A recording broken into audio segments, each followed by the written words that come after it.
Hello again! If you're just tuning in for the first time, I'm currently working on a massive project to create an entire wardrobe of Bridgerton Regency-inspired clothes. In the previous video, we made these short stays and short set, kind of Kate Sharma vibes, which as it turns out are a bit tricky to make look cute on a dress form.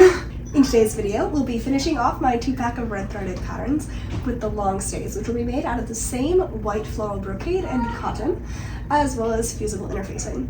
And if I have enough of that cotton left over, we might make a chemise too. I don't know, we'll play it by ear. Let's get started.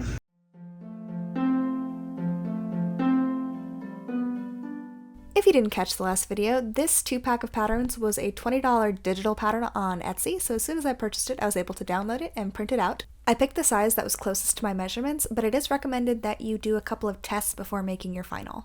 After cutting out all the patterns, I was left with 3 bodice panels, a center back, a side, and a center front, a busk channel, a strap pattern, 2 hip gores, and 1 bust gore. After spending a very long time cutting out all of my pattern pieces in the brocade, white cotton, and some interface, I flatlined every pattern piece by stacking all 3 layers together, right sides out, and sewing with just a basic straight stitch all along every raw edge. To prevent any fraying on the inside, I also went ahead and serged those raw edges too. After that, it was time to insert all of the gores. For the 4 on the bust, I basted a straight stitch down the center of the gore, then shortened my stitch length and sewed 1/8 of an inch on either side of it. Then I cut along the basted stitch to slash it open. This was the same process used for one of the hip darts as shown here.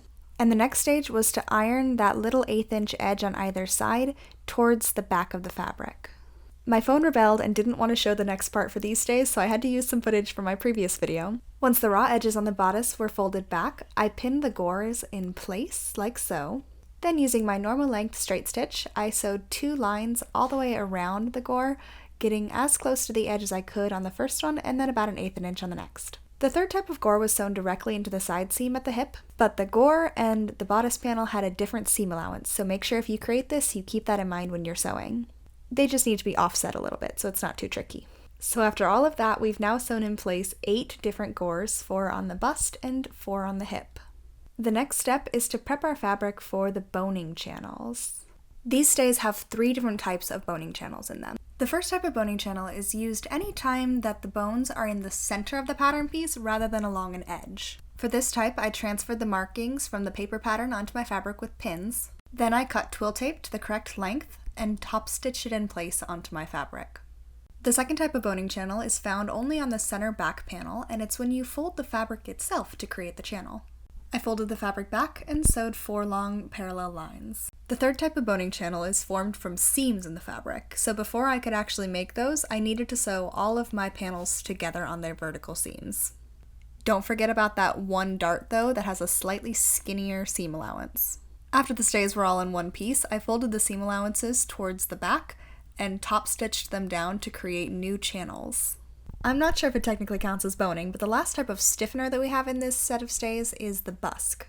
To prepare its little tube, I folded my fabric in half, and then in half again, kind of like when you're making bias tape, and then tucked the top edge down in a double roll. I brought it back to the sewing machine and used a straight stitch to sew that double roll hem in place. After that, it matched my pattern piece for the busk panel, so I was able to transfer over the markings for 2 little eyelets that'll go there and hold the busk in place. Unfortunately, that's where we started encountering some issues. I was hoping to use my little eyelet press, which punches the hole for you and then presses the eyelet in place. However, every time I attempted to punch the hole, nothing happened. Somehow, this solid metal tool developed a massive crack, so I had to hand punch my holes with an awl. This little tool always manages to make my thumb cramp up so bad, but luckily after that I was able to punch the eyelet sort of okay. It's a little bit messy, but the next one turned out a bit cleaner. Sadly, I think I may be doomed to replace this tool. But for now, the 2 little eyelets were in place, and we could sew the entire panel into the center front of the bodice. Make sure the top edge is sewn low enough that it doesn't get caught up in your binding, then sew the 2 long edges and the bottom edge down. I guess technically there's 4 types of boning channels. Regardless, it's now time to introduce all of the pre-cut spiral steel and straight steel bones. You can get these in large spools and cut and cap them yourself, but this was only my second time working with steel, so I went the easy route with the pre-cuts. The pattern guide also does a really good job keeping you clear and organized on where everything should go. At this point, the stays are really coming together. Unfortunately, the next step is one that I really don't enjoy, which is binding all of the remaining raw edges with bias tape. After spontaneously deciding to make a pair of shorts in my last video, I only had enough fabric here for the bias binding out of brocade on the straps. So once I had sewn those down on the wrong side and then flipped them and top stitched them to the right side, I had to make more bias tape using a white satin that doesn't totally match the color, but it's close enough. I used a 2-inch ribbon and a bias tape tool to make a 1/2-inch bias tape. I should have made it a little bit skinnier because it kind of gets in the way of some of the bones.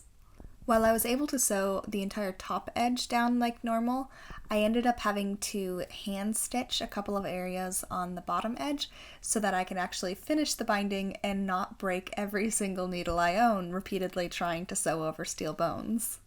After everything was bound correctly, it was time to add the straps in place. I pinned them about where I thought that I wanted them to go, and then held the stays up so that I could test and make sure that that was actually going to be comfortable. Then I stitched in the ditch that I had already made from my bias binding to sew them in place. Last step were the eyelets, and with my hand press out of the way, it was officially time to turn to my big press. I transferred over all of the markings from the pattern onto my center back, and then matched that up on the other half. Then used 2-part grommets instead of single-part eyelets in my press to make all of the lacing holes. The bigger part goes up top, and the flat little disc goes on the bottom. Then you position the fabric, and it punches the hole itself and presses the grommet in place. I won't make you watch every single time I had to do that.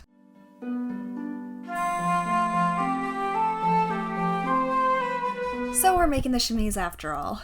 It really wouldn't be a project of mine if it didn't end up snowballing into several extra pieces of clothing. I drafted my chemise in a free patterning software called Seamly 2D.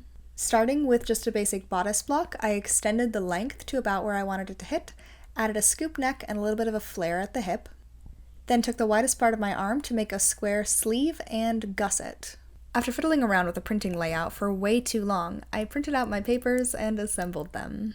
Then from the cotton, I cut out 2 of the dress panel and 4 of the sleeve square. Then I pinned the dress right sides together at the shoulder seams and sewed those straps up. And of course, after each of these steps, I used my serger as an edge finisher. A zigzag stitch would also work though. To assemble the sleeves, I took the 2 squares that I cut on the fold so they're rectangles and marked the center of one edge, matched that mark up onto the seam of the shoulder, then pinned it in place all the way around the opening of the sleeve. I made sure to leave 1 seam allowance worth of fabric unsewn on either end of the sleeve though, where we'll attach the gusset later.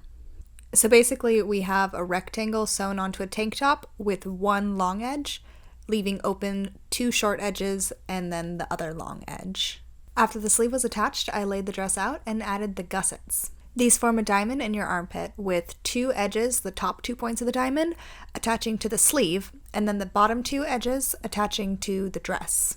It took a bit of finicking to get this to sew down nicely, but the trick was to make sure you always leave 1 seam allowance on the end so that you have actual places to sew by the time you reach the last side of the diamond. Once the gusset was fully attached, I sewed up the remaining length of my side seam on either side of the chemise. We're now on to the finishing stages of this project, because we have several raw edges to deal with. I tackled the sleeves first, folding them a 1/2 inch and then another 1/2 inch, being careful that the section where the gusset attaches lays nice and flat. Then I moved on to hemming the bottom edge, again with just a 1/2 inch double roll all the way around. This really screams cult baptism dress right now, so the last step to make it look a bit more historical is to add the drawstring to the neckline. You could accomplish this with just a double roll hem, but I decided to make another bias tape. Same procedure as always, fold the raw edges in towards the center and then fold all of that in half again until you have 3 total folds and 4 layers of material. Once the bias tape was ironed in place, I opened it up and folded the front edge about 1/2 inch inward so that it had a clean face. Normally you would leave just enough of a tail so that you could sew your binding together on that edge, but I want this to have an opening for my drawstring to go through. I folded over the opposite end of the bias tape as well so that all raw edges were fully encased. Then I flipped the bias on its center fold, pinned it in place, and top stitched all the way around. All in all, the binding ensures that the neckline is fully covered, but there's still an opening on each end of it to send the ribbon through. Speaking of ribbon, the very last step in this project was to cut a nice long piece, burn the edges of it, and then use a safety pin to bring it all the way through the neckline. And with that, this project is officially done.